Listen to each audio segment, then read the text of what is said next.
नमस्कार, मी तनुश्री शंकर सरस आणि आपण पाहतात दिवसभराच्या बातम्या। मुंबई महापालिका निवडणुकीत शरद पवार गटाची युती कोणाशी होणार याबद्दल संभ्रम वाढला असून बुधवारी काँग्रेसने शरद पवार यांची भेट घेऊन आघाडीबाबत चर्चा केली। मात्र गुरुवारी कार्याध्यक्ष सुप्रिया सुळे यांनी उद्धव सेनेबाबत युतीचे संकेत देत म्हणाल्या, पुढील आठवड्यात चर्चा होईल। उद्धव ठाकरे यांच्याशीही बोलून निर्णय घेऊ। 8 दिवसात चित्र स्पष्ट होईल। त्यामुळे पवार गटाची अंतिम भूमिका काय असेल याकडे सर्वांचंच लक्ष वेधले आहे। शिवसेना उभाटाने मनसेला मुंबईतील 70 जागांचा प्रस्ताव दिल्याची चर्चा आता चांगलीच रंगली आहे।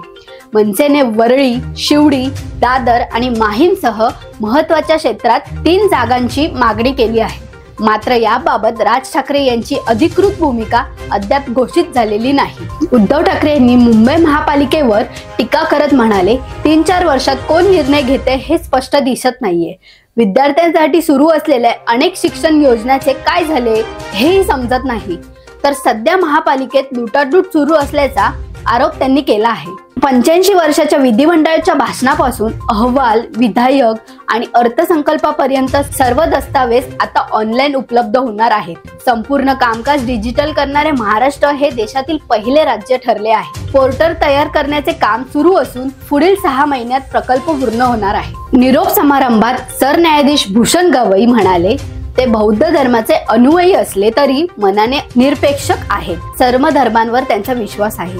23 नोव्हेंबर रोजी ते सेवानिवृत्त होत असून न्यायमूर्ती यांनी यांचा मानवीय दृष्टिकोनाने कौतुक केले आहे। प्रभादेवी आरोपी पाडण्यासाठी मध्यम रेल्वेने वे लिव्ह आणि इतर शुल्क म्हणून 47 कोटी रुपयांची मागणी केली असून सुरुवातीला ही मागणी 10 कोटी होती। मात्र पश्चिम रेल्वेच्या 59 कोटींसह आता एकूण शुल्क 106 कोटींवर जाणार असून या प्रकल्पात खर्च वाढण्याची शक्यता आहे। वाकडच्या BRT रस्त्यावर XUV आणि I-20 ची जोरदार समोरासमोर धडक झाली। मात्र या अपघातात दोन्ही गाड्यांचे मोठे नुकसान झाले असून I-20 मधील कुटुंब जखमी झाले आहे, तर एअरबॅग्स वेळेवर उघडल्याने मोठी हानी टळली। एप्रिल-ऑक्टोबर मध्ये 19 लाख विना तिकीट प्रवासी पकडले गेले असून 121 कोटींचा दंड वसूल झाला आहे।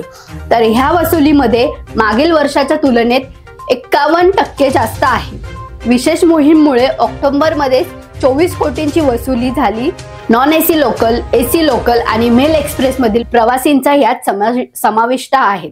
काळाचौकी पोलिसांनी 25 वर्षांपासून फरार असलेल्या विलास घोरपडे याला सातारा येथे अटक केली असून न्यायालयाने त्याच्यावर तय्य अटक वॉरंट जारी केले होते। साताऱ्यात तो भाड्या तत्वावर राहत असल्याचीही माहिती मिळाल्यानंतर पोलीस पथकाने कारवाई करत त्याला ताब्यात घेतले आहे। दिघे पुणे मार्गावर थार जीप दरीत कोसळून पुण्यातील 6 तरुणांचा मृत्यू झाला।